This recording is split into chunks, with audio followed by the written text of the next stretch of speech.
single mother of 2 kids.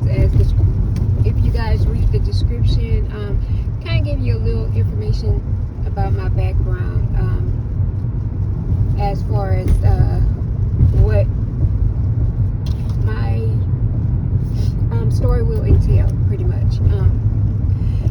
So a little bit before we start recording, I decided to go mobile recording this first video to kind of give you guys an idea of where everything, some things took place rather.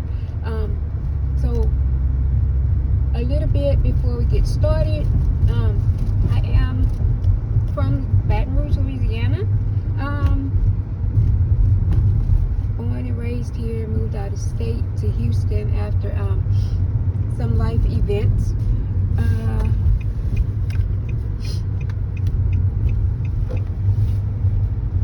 I have been through almost everything you can imagine besides prison and death. I'm near my 40s, almost 40 years old, and yeah. So sorry about the sorry, I'm not good at this. This is a first, but hey, we gotta start somewhere, right? I am a healthcare professional. I want it to be known for privacy purposes, confidentiality. My work, my career, and my place of employment has no affiliation with my channel and what I'm doing outside of work. So I just want to put that out there. I will not reveal those things either. I would just say I'm in healthcare, but I would not reveal where I work, the name of my employer. I won't. Okay? And we all know why. Some things you have to keep private because people will use them against you. Any and everything I say in this video is from my past, and I am not ashamed of it. So, however anyone feels or whatever, then that's fine. I will just ask that everybody be respectful. We all have opinions. They're like, rear ends. Everybody have a rear end, right? So opinions are like that. But if we could respectfully agree to respectfully disagree with someone's opinion. There is some things in my past that I'm not proud of. They happened either to make me a better person or to teach me a lesson. But whichever the case, I'm still here to tell you guys about it. Okay. So where we are right now is near LSU Stadium. To your left is actually LSU, the back of LSU. This is where the band practices. We are in what's called South Baton Rouge, which y'all always probably hear Boosie saying something about South Baton Rouge, cross the track. I'm gonna take y'all across the track to where Lil Boosie's from.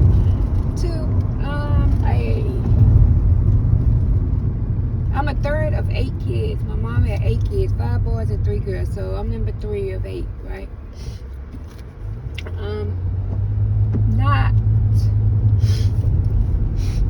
Alright, so my story begins back in 1999, you guys. I'm taking y'all across the track to where happened is in 1999, probably about, I don't know, February, early 99. Me and my friend we went to get, it was a Sunday, I remember. We went to what was called Bon Marché Mall at that time. It's been closed down for years now, but we went there and it was some new Jordans came out. And so we went there and got the Jordans, and we got dropped off to get our hair done. And y'all, my voice, I had to get used to speak. I don't like to hear my voice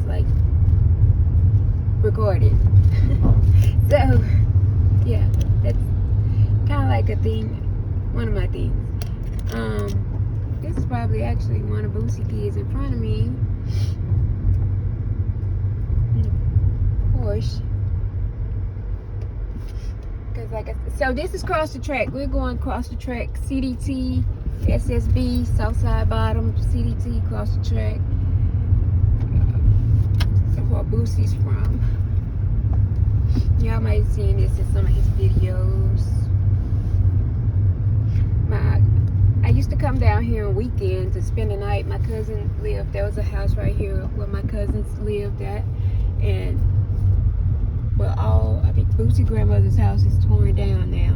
But this is where it all went down at, y'all. We used to have so much fun as kids down here.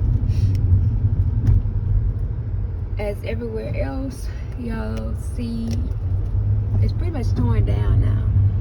Everything's pretty much torn down. My best friend, they lived right here in this house. We got a lot of whoopings for staying out late at night over here. Damn, somebody's grabbing the bottom of my car.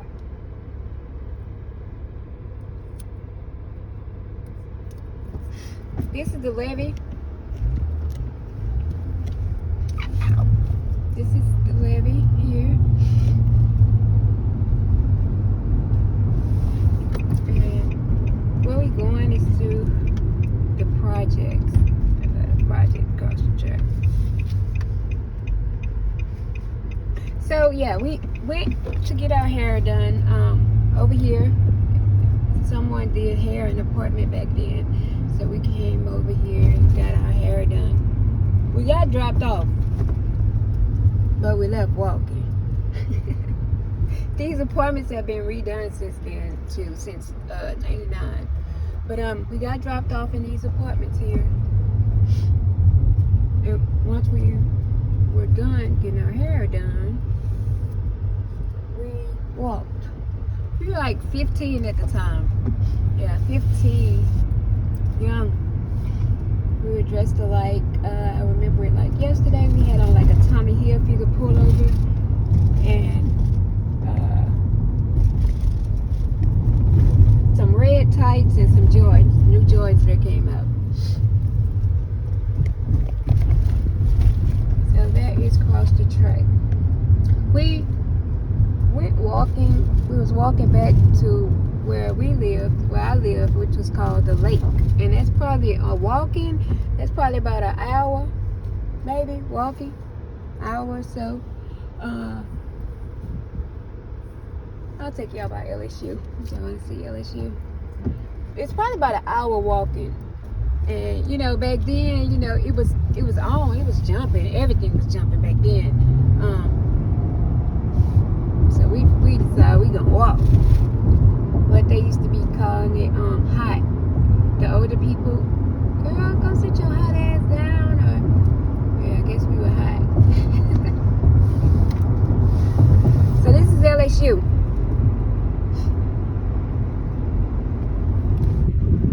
It's the soccer field. And of course, since then, a lot of this has changed. A lot of this, they have built up a lot since we were kids down here.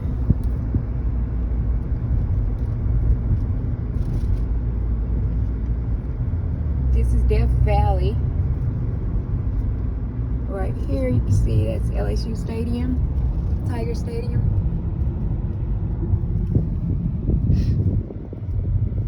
When I say they can tailgate, people of LSU, they can tailgate. Let me turn around right here. So y'all see Tiger Stadium right there. So we went walking up the street. There was a lot of guys outside. And this one guy was like, you know, really was talking to me. He was really talking to me like he was really feeling me, right? So we started talking and he was like, meaning he wasn't about to let me go without making sure my number was real. I had a lime green pager back then. Everybody had beepers back then. Had a beeper, but not a cell phone to call them back.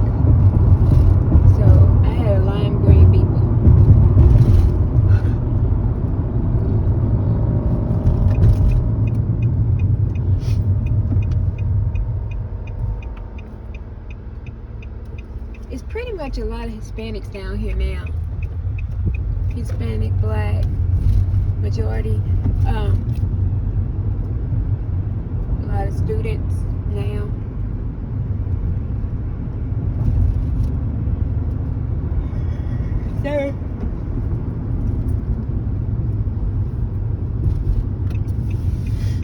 So we went walking up this street, y'all. This is where this began. A new life for me, I guess. This street, Garfield Street. Let's Garfield Street. So we went walking down this street, and we came up this street, and it was just, I mean, just a lot of guys. This Boosie hung out here too. Boosie, Pete. My kid's father grew up in this house right here. That was his grandmother's house, and he used to hang out at this house right here. That was someone's house. There was an older man named Mr. Lehman. Everybody loved him, Mr. Lehman. It was at Mr. Lehman's house. That's where we actually went into for him to make sure that my number was real. Get out the street. Fool, he done took over the street. So my friend actually knew them from the past, and my kid's daddy, I thought he looked like C Murder. They were like, everybody used to call him C Murder. Big Chris. And this is the nail shop. I'm gonna show y'all some places because it's gonna be I'm gonna mention these places at some point. So I want to show y'all. This is the nail shop I used to go to and get my hair done all the time. I mean my nails done all the time, y'all. I'm sorry. And I might be going all around to get to a certain point. I'm sorry, that's just me. That's the ADHD kicking in. Kicking in, I'm sorry. Down here, there was a house. It's torn down now, right over there. It's where I had my cousin lived, and I had moved in with her when I was like 17 in high school. I moved in with her because her kid's dad and my kid's dad, before I had kids, they were best friends. So they both was incarcerated, and I went and stayed with her because me and my mom didn't, get along. The best of getting along. We didn't get along very well. So I went and stayed with her at 17. I got a job as a caretaker. My kid's daddy, so we started to talk, things like that. He didn't have a car at the time. So, we 15, we hot, we young, virgin. And so it's like, older guys, they like the younger females. So we started to hit it off, I guess you could say. I was in high school. I was going to Capitol High, which if we get a chance, I'll show y'all what that's at too. I passed up Boosie's old high school, McKinley High. So after my first apartment, which was low income, I moved to this house right here. They had just finished building it. It's a 3-bedroom, 3-bath home. I moved there after my first apartment.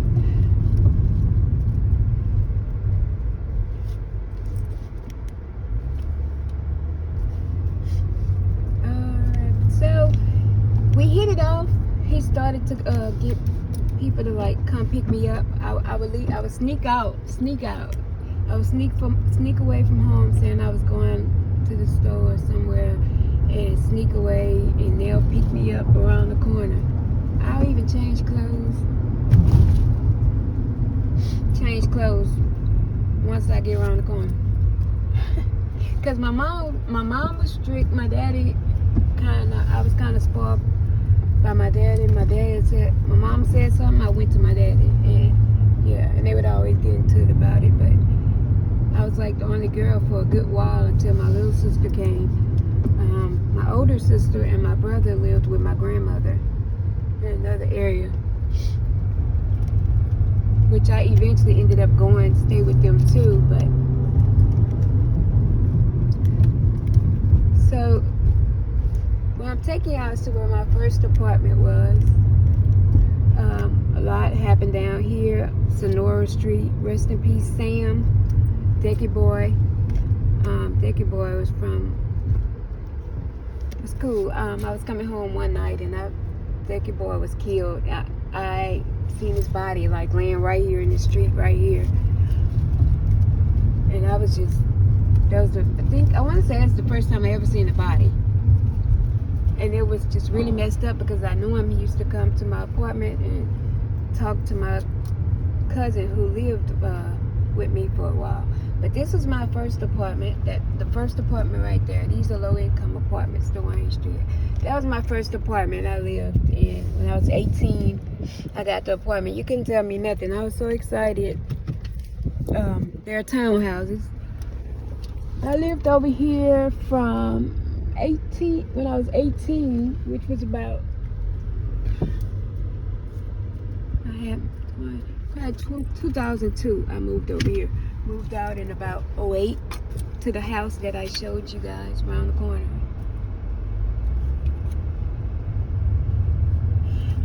So we hit it off on, they would come pick me up and we'll, go riding and mostly hang over on Garfield Street, like at the little blue house I told y'all they hung at. And it was like everybody would hang out there. Or we'll go, at his grandmother's house or something like that.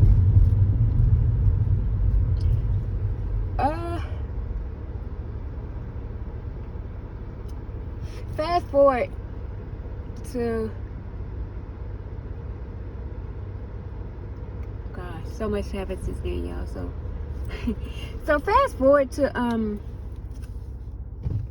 he would come get my hair done, all that. He was, of course y'all know what they did. They hustled. They, maybe sold marijuana here and there, something. But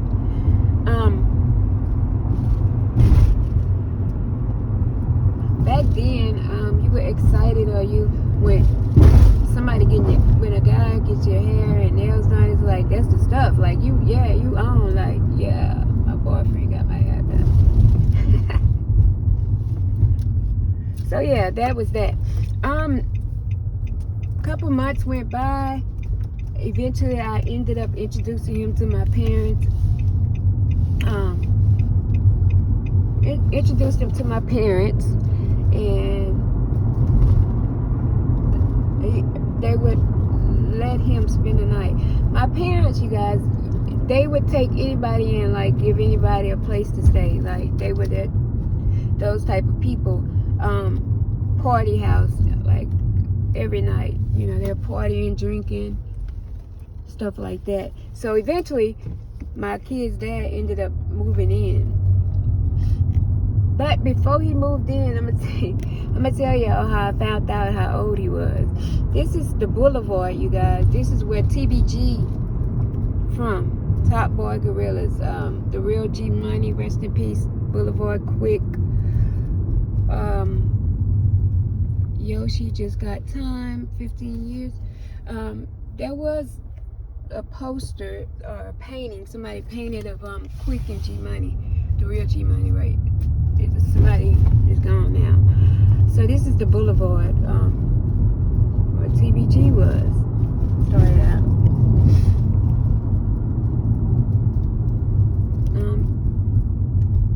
One of Fredo Bang's songs was made in this store with Quick. It was like with a Chucky doll or something. But that's the story. It was recorded in. I forget the name of the song, but y'all can look it up. One of Fredo's first songs. So we were dropped off at a hotel one night, and the next morning when we were waiting for somebody they pick us up. So we were in the lobby, and the police happened to come, and they were looking for someone that was underage, a minor. And they came and asked me how old I was, what was my name, and all that. So I'm really scared. I'm really nervous. He's nervous too. I wasn't who they were looking for though. That's when I found out that my kid's daddy was 23 years old. At this time, I was 15 years old. Yeah. That y'all are thinking. Yeah. By this time, I mean, we are into a relationship. So I would go to school, come home. He was sometimes still in the bed or gone to where, they hung out by his grandmother's house. My kid's daddy and my mom really didn't get along. And now that I'm a mother, I know I can understand why. Because sometimes as a mother, parents can feel things, they can feel things. And so I guess she felt like, he using me, or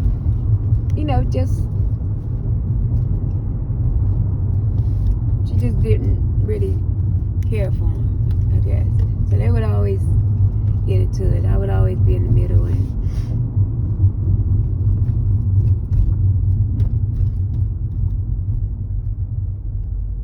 all kind of craziness.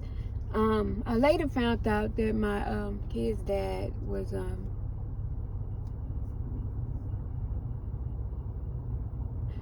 he partied a lot, so they used a lot of party drugs. Back then, a lot of guys used what they called tooting. So he was a tutor. I didn't know. I would always wonder why he would have a lot of toilet paper in his pocket, and why sometimes he would go to Taco Bell, which was down the street, just for straws. I later found out why.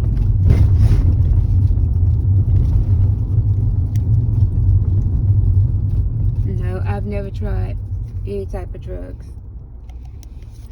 I may have tried marijuana, like everybody when they're young, but as far as like hard cocaine, anything like that, I've never in my life. So I'm taking y'all to where we grew up, where I grew up at, and where the house was that he stayed with me and my parents in. This over here is the Greyhound bus station. This is where a lot of things go down at. Like a lot of people that got killed over here, because there's a lot of homeless people over here too. Yeah, there's a lot of homeless people that get off the bus and kind of drift, and they just end up staying here. So there's a lot of homeless people in this area. Lots happen in this area.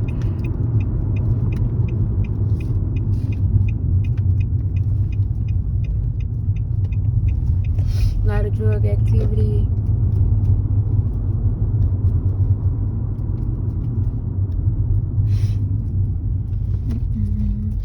Over there was a Maison Blanche shopping center, like a little mall. Had different type of things in it. So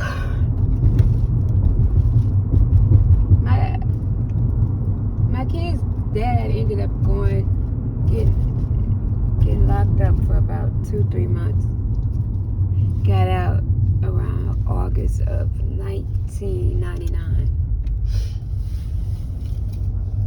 Later that year, probably November, I found out that I was pregnant. I'm still 15 at the time.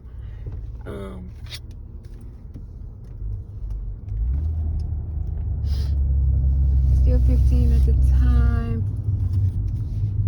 Or had I turned 16? Not sure. Yeah, I turned 16. I turned 16. So I was 15 when I got pregnant, which was around August of 99. And I made 16 that November. I had my first child that next year. This was a school, one of the oldest schools in Baton Rouge. It was Nicholson Elementary when I went here, and then it was turned to Children's Charter School when my kids were going there. I grew up on this street right here, which was 11th Street. There's no house. None of the houses we lived in are still up. They're all torn down now. But a lot of things went down right there.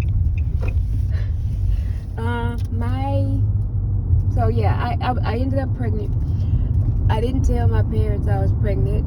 I didn't get prenatal care probably for about the first 6 months because I was underage, so my mom would have to take me to appointments, and I was scared, to tell her that I was pregnant. So one night my aunt came by, and she's an instigator. She's like, "That girl pregnant, look at her stomach, how her stomach is sitting low."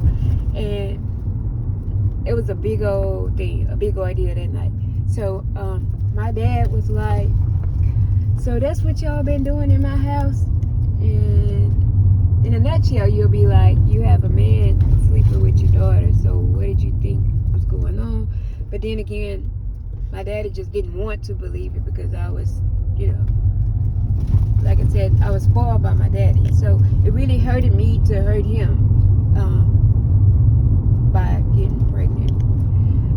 They built a lot of apartments over here now, so it used to be a lot of bushes, a lot of dead bodies that have been thrown over here. A lot of people have been killed and just thrown over here because there was a lot of bushes. But as y'all can see, they're building up over here now.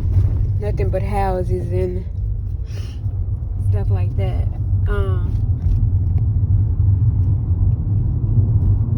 So yeah, he's in. When you get out of prison, I end up getting pregnant. My parents know at this point. So I was in school and I was looking for a job. My first job was at Subway. They hired me. They hired me at 15, because I was almost 16 at the time. I never forget at that time, my mom, the day of my interview, my mama had a nervous breakdown, and she was admitted into ICU at Our Lady of the Lake. at K. Long Hospital, which is now torn down. If you're from Baton Rouge, you know K. Long. A lot of people going there, but it's torn down now.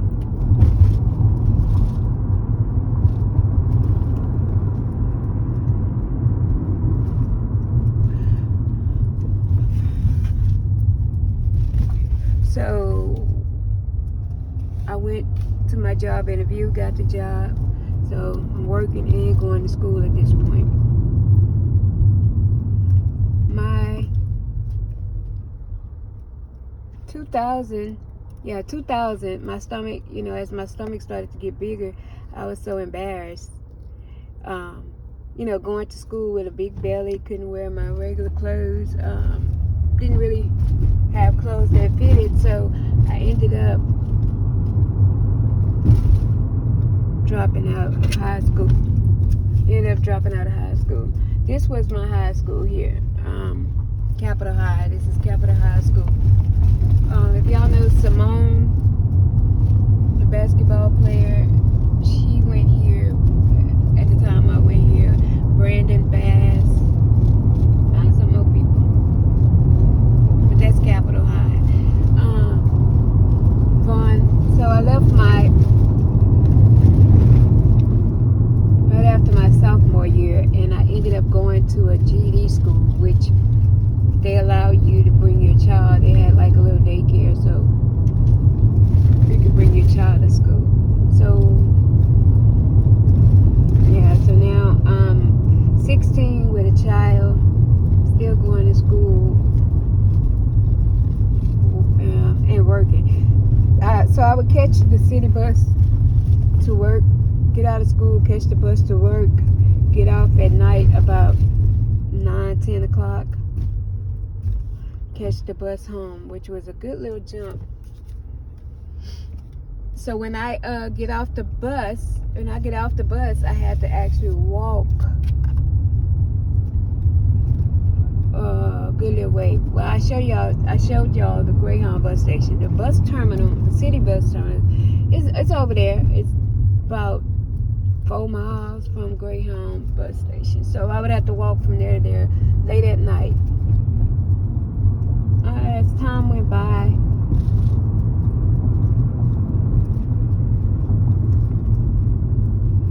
my parents was a big support system for me, like as far as keeping my baby and everything, because my kid's dad, he'll be gone.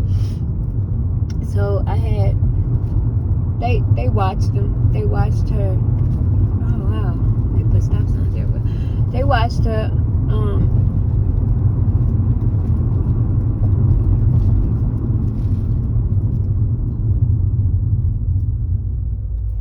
I had her May of 2000.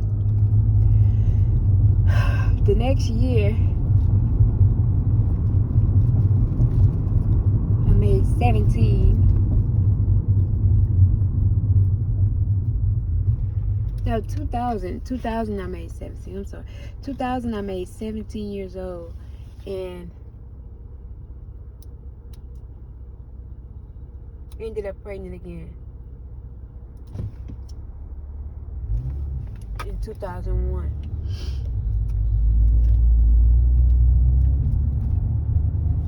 Got my first car in 2000. I got my first car in 2002, the beginning of 2002, which was like an old Chrysler 5th Avenue.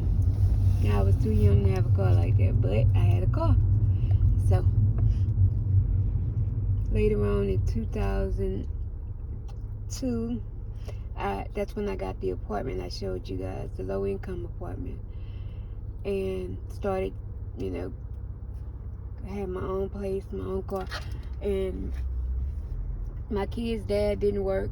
He would hustle off and on, but when it was off, then, basically it was me. Like, I was paying my parents when we were there. I was paying them, probably like every paycheck, I was keep paying them a certain amount of money. And what really wasn't for me staying, it was because of him staying there. So, yeah. So I got my own place. I remember one night he took my car, I must was asleep, and brought it back on E. And that was the last time, because I was, pretty much helped taking care of him. And now I have bills and responsibilities. Not only do I have 2 kids, but I have bills and all that. So we broke up. That was it. I put him out. This is Gus Young, y'all. The park. This neighborhood is the park. You ever heard of the park? It's the park. And it's also close to where YB. This is my cousin. Car lot. This is like north side, North Baton Rouge, close to where young boy from. North side. This is one of his good friends, Tater, was killed, and he was from over here on this strip. This was at one point one of the worst areas in Baton Rouge. One of them. A lot of guys with money came from over here. So I was single at this point. So, I'm going to work. My kids, they're in daycare, so I'm dropping them off at daycare, going to work. My daughter when my daughter started to go to pre-K, my baby was still, in daycare. So I'll drop them off and go to work.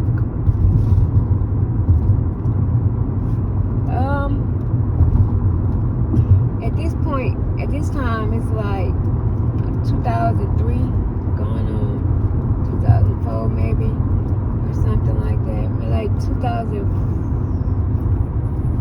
I don't know, 2003 maybe. Like the end of '02. I ended up meeting this guy.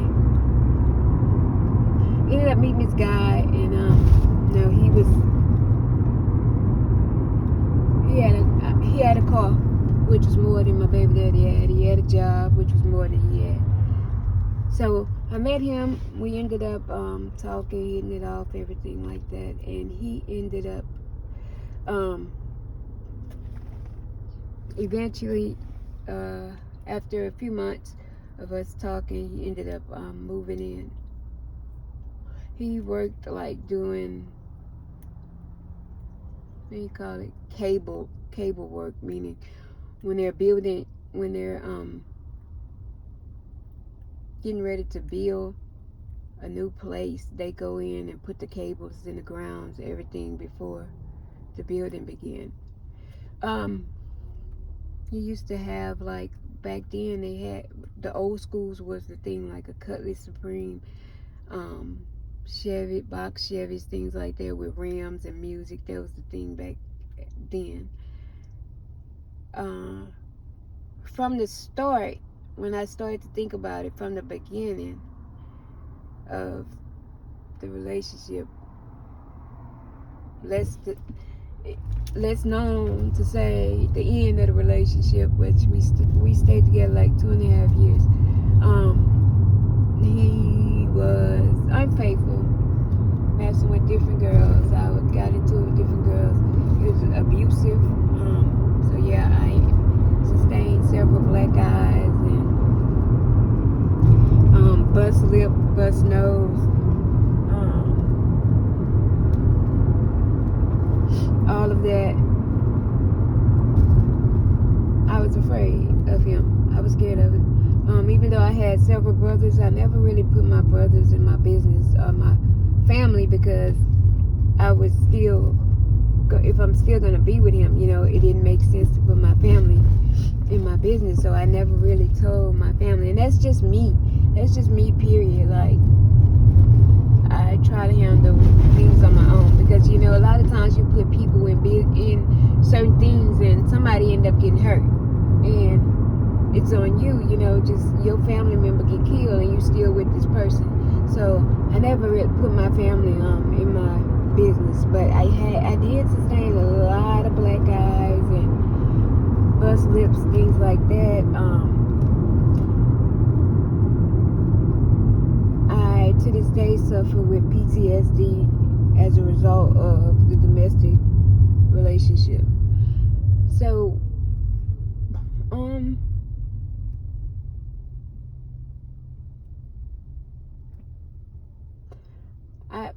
at that time I had both kids, and I hadn't obtained my GED yet, because I think I had maybe stopped going. And then after my second child, I ended up enrolling again. So I started back going, and I was on like welfare or something, some government assistance. And so I would go and volunteer at like the Children and Family Services building, which y'all may know in Latin terms as the food stamp office. So I'll go there and do like filing and stuff. You had to do a certain amount of hours. So I was doing that while I was in school for a while, and you had to been looking for employment. So in 2004, I was employed at Walmart. Got a job at Walmart. Stayed there about 2.5 years.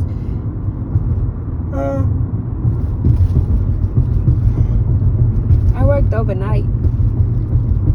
First I worked in the day, then I went to overnight. And then I eventually went to like working 2 in the morning to like 11 in the morning.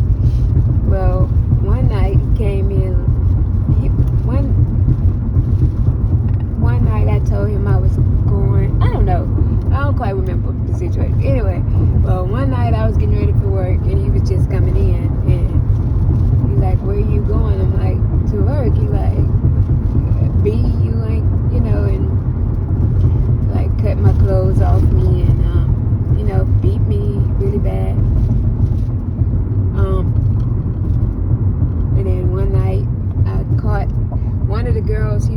had to call my phone and said, your man is at a hotel, Super 8. So I got in my car, like, I ain't even think about nothing.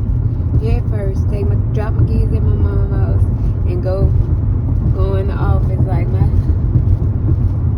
my husband here, so they called the room, and I'm like, what's up? What you do? And so he like, couldn't really say nothing. So I went beating on the car and knocked the alarm when I started to go off. I was hurt.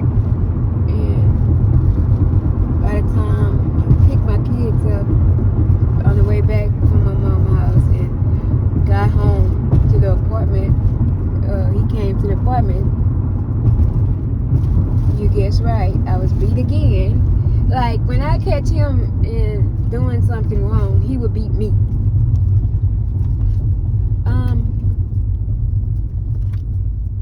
The final beating was like 05. Yeah, 05 was when Katrina happened, right? Yeah, Katrina came.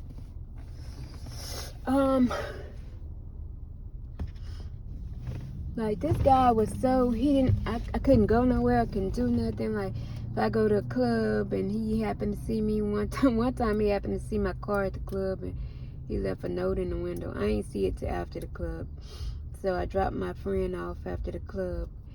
And when I got home, it had a pillow and a blanket outside at the apartment I showed y'all. And I'm like, what the hell? So I goes inside, goes upstairs, shower, get ready to get in bed, and he just flew up like the devil. And I don't know where God gave me the strength. I just hauled ass down the stairs, jumped in the car. I had a Jeep at the time.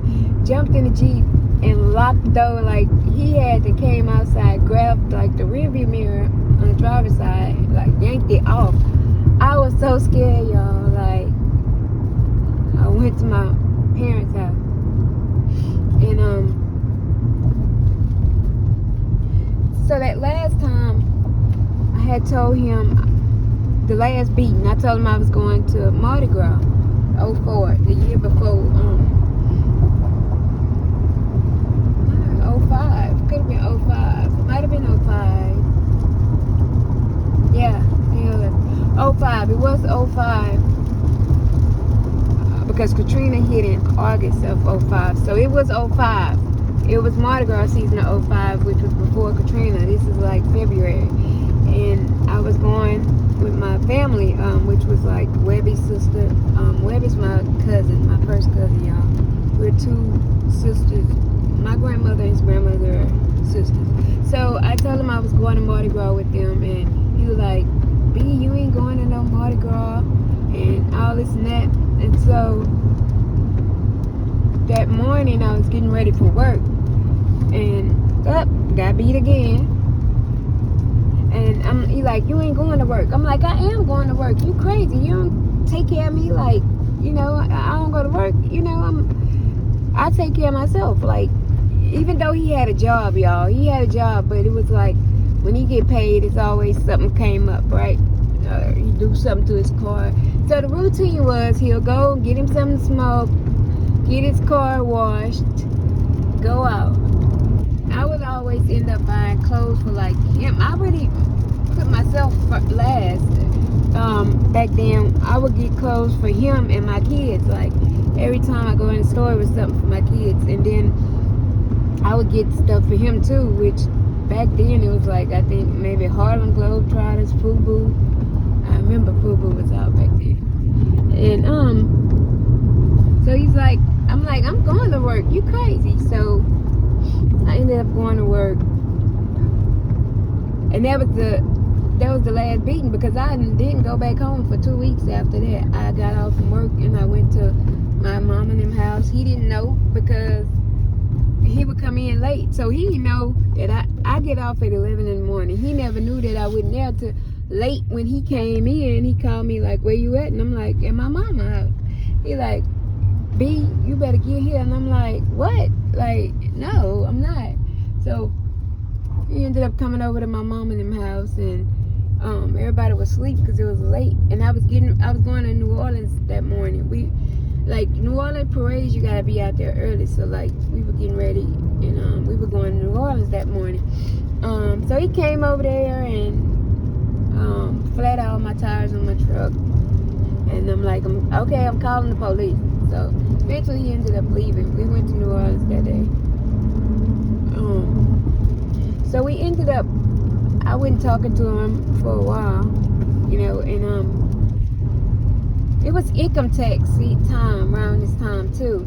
And if I'm the type, if I'm with you, then I'm with you, like it's supposed to be 50-50, so it wouldn't, but it's supposed to be. That's how it's supposed to be if you're with somebody, but or 80-30 shit. But it was never that with me, with him. And so, I gave him money for income tax. We agreed we was gonna get new furniture and things like that. So we got new furniture. So he gave me some on it, which what he gave me was what out of what I gave him for income tax. So we ended up, one day I ended up going to the apartment. I asked my brother to meet me there. My brother met me there, and like he had took everything, and he wrote in the window, in the mirror with lipstick, like, bitch, ain't no other man, N-word, gonna lay on shit that I sponsored. And I'm like, sponsored? You ain't sponsored nothing. Like, that's the money I gave you, So he had took everything. And I called the police. And that one time I did call the police. I never like calling the police because, again, like the family situation, I call the police and then I'm back with you. So this time, with no going back to him. So called police, filed a report, they took pictures, everything. So you know how it is when you have an ex, like you're not messing with nobody else. So y'all end up, he called me, like, the people came by my daddy house. I'm like, what people? Like, police. I'm like, oh, okay, what happened? And he's like, I'm in jail. I went to jail. I'm in jail or something like that. I'm like, oh, wow. Because, like, we had planned on going to the movies or something like that. And so I'm like, oh, okay. And I remember specifically being at that at that Popeyes I told y'all. It was a Popeyes there back when I was growing up. I remember I was at the drive-thru when he called me.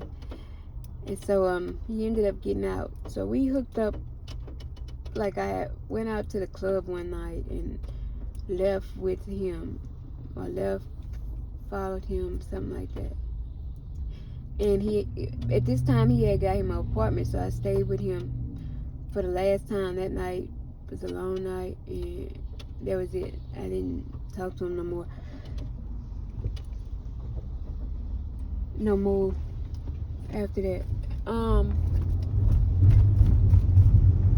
So like for a year I was single. Like Katrina came, everybody had money, everybody was going shopping, we were going out all the time and all that. New clothes. They had a club called Club Dreams. Everybody go there on Monday. It was just the thing, like, and so eventually I ended up meeting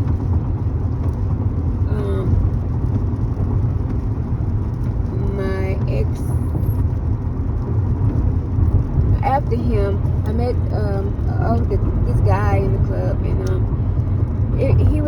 this guy was known for being a big dealer at one point, and also everybody was like, man, he a H, everybody would tell me like he's an H, and I guess he ended up, in a sense, changing because, and I do think people change, y'all. People do change. So I guess he ended up changing. So he had like 5 kids when I met him, several baby mamas. Yeah, I've been through it, y'all. Several baby mamas, and so I really liked him. He treated me good. Like, it was like I was special to him. He treated me like a woman should be treated. At the time he was going, well, he said him and this girl was just staying together, like they wasn't going together or nothing. But of course, as a woman, it's different. Man may say that's just my friend, something like that, but as a woman, it's different. So then came to find out she was pregnant for him. And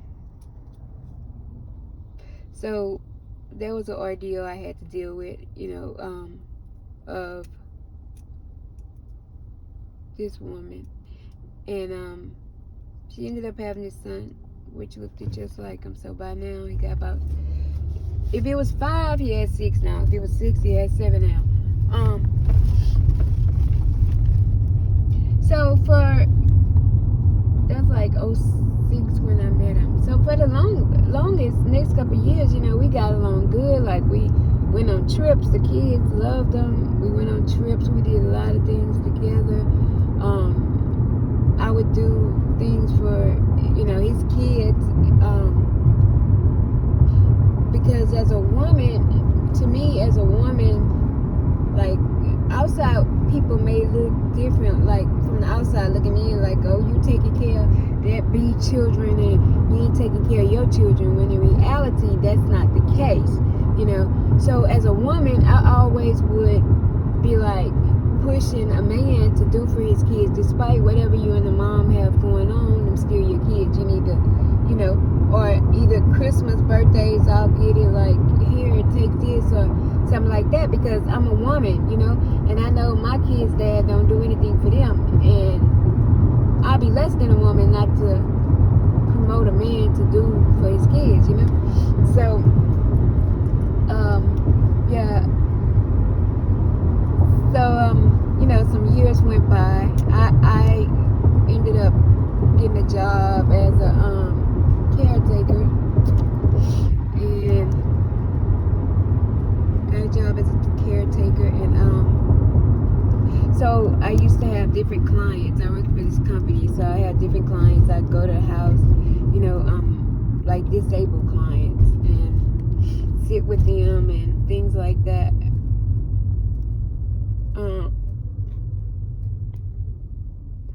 2010, 2010, I was in school. I had enrolled in school at this point. Like we went through Hurricane, rewind a little bit. We went through Hurricane Gustav. I think that was like 08. We went through Hurricane Gustav, and I never forget, because I had an interview at like a nursing home to become, like, they trained you and got your license as part of an agreement that you'll work for them for a year if they, certify you as a CNA. So that's what happened. They certified me as a CNA.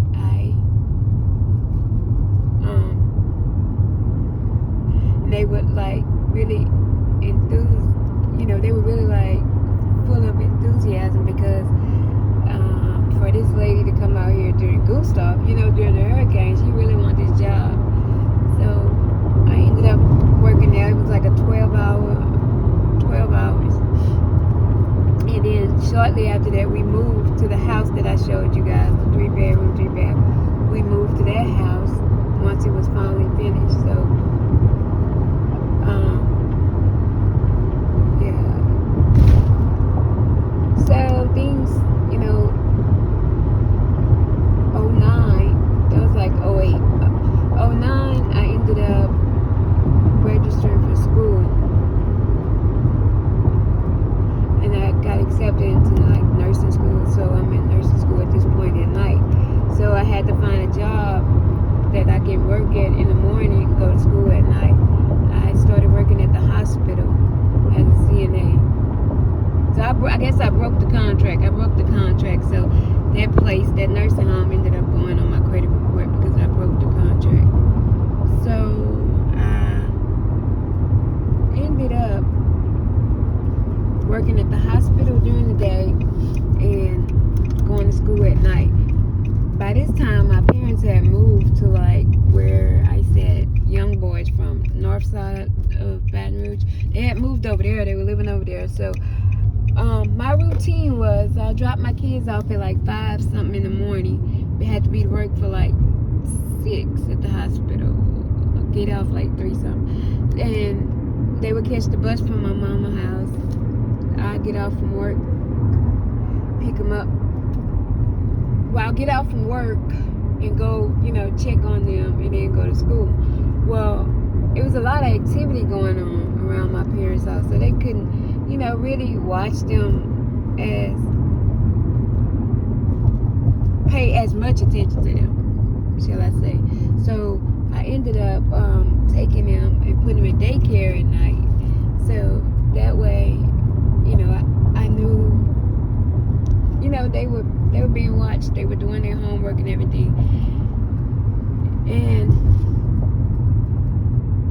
so that was my life for like 2 years, like basically. And they would hate it. They hated to go to daycare. There was oldest kids there at night, and they hated it. And I was like, this is just for a little while, like it'll all pay off, So the routine became dropping them off at my mama's house. They catch the bus. I get out from work, pick them up from school, and drop them off at daycare. I get out of school at 10, pick them up, go home. Their homework's done, so all I really have to do is bathe them and, get up in the morning and repeat. Monday through Thursday, because I didn't go to school on Fridays.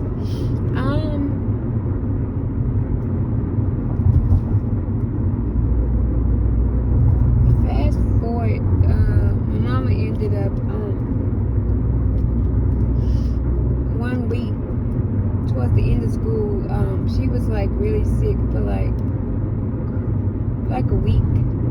And I said, Mom, like she was really sick. She would always like take little spells where she would not drink for a little while and then go back, but she was really sick. And I was like, Mama, if I come back tomorrow, it was time to take the nursing board test. And I was like, Mom, when I take my test, if you're not better, then I'm taking you to the hospital. So I went, took my boards, and when I came to the house, she was ready. She was packed. You have to know the thing about my mom and dad. My daddy's like probably 16, 17 years older than my mama. He got her when she was young, like 14, I think. And so they wouldn't do anything without each other. They had the craziest love. Like, it wouldn't a day go by without cursing each other out. But like, you couldn't get one without the other. My daddy was the type of person not to go nowhere. And my mama, she didn't want to go without my daddy going to the hospital.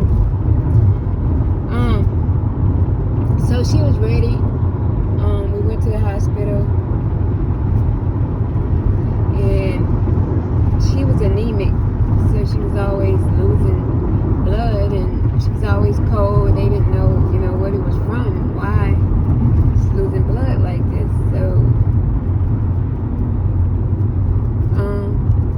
they admitted her, and I'll never forget, me and my friend who I was with when I met my kid's dad, we went up there to see her this day. And so one of the aides had offered to take care of her, and she was like, you need to bathe her, and she was like, no, my daughter do this type of work, I'm gonna just wait till she comes. And so when I came, we bought her some clothes and things like that, and I helped, her clean up and everything, and we stayed there a little while, me and my friend, and then I was like, well, Mom, I'm gonna be back, I'll be back later on. And so when I came back later on, my mama was like really agitated, and at this time it's like all of us there, like all her kids there, and there's a whole bunch going on. My little sister at the time was young, and she didn't understand. She's like 14 years old, so she was hanging with a certain group of people, and my mama was like telling her to go home with me, and she was like, no, like, I don't want to go home or whatever like that. And I'm like, Mom, stop worrying about these children. That's the reason you're in here now. And that would be when we left. She was like, she was scared. She wanted somebody to stay there with her. It was like she felt something was going to happen. That year, that was 2010. That night, I got a call at about 3 o'clock in the morning from my grandmother saying, your mama pulled all the wires out and stuff. They got her trying to bring her back. So she had coded that night, and they tried bringing her back. So she was admitted into the ICU. And from there, you guys, that was 2010. And at that point is where we're going to stop, because I've been going for like an hour, and I know it's a lot for you guys to hear. So it's been like an hour. You guys, make sure that y'all like, share, and subscribe to my channel, you guys. Please like, share, and subscribe. So next, on the next episode, I'll bring you guys, the next video would be starting from when my mother coded in the hospital, you guys. Yeah, my life, I could take, my life is like, I've never opened up like this. Like, it's a lot to, I'm not even going back to my childhood, because that's a whole nother journey. Like, I'm not going back there. But let me say this to anyone who may be going through something, feeling like it's not going to change, because it is going to change. It'll change, you know. Change comes in a sense of how much you are willing to do to make that change in your life. I mean, it was a point to where, y'all, I loved what I did when I worked at Subway. Like, I could make a sandwich with my eyes closed. So my mentality was that I'm not, you know what I'm saying, I'm gonna be at Subway like for a while, you know, for years. Like, as you grow, so should your mentality, right? So my mentality grew beyond Subway. I did get to the point to where, y'all, I told y'all I was in nursing school, everything like that.